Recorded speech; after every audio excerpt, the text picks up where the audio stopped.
Magandang araw sa inyong lahat at welcome sa aking channel. May revelasyon sa Batang Quiapo. Totoo nga kaya ang balita na nalalapit na ang pagtatapos ng Batang Quiapo? Mukhang hindi na nga aabot kagaya ng Ang Probinsyano ang nasabing serye ni Coco Martin ngayon.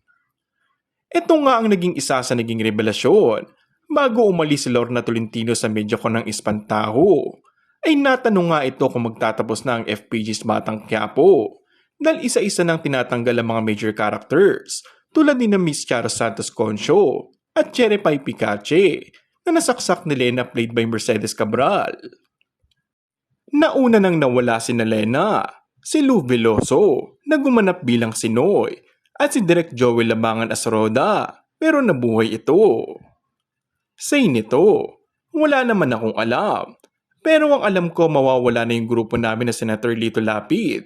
Kasi nga eleksyon na. Ako syempre bilang kagrupo, kaya abangan natin. Madami pang magaganap, kaya't nalalapit na umano ang exciting part sa FPG's Batang Quiapo. Tila magbibigay daan nga ang boyfriend nito kung sakaling totoo lang tatapusin nito ang Batang Quiapo para sa serye ng aktres na si Julia Montes. Mukhang may pinaghahandaan kasi ang hari ng telebisyon sa future ng mga mahal niya sa buhay.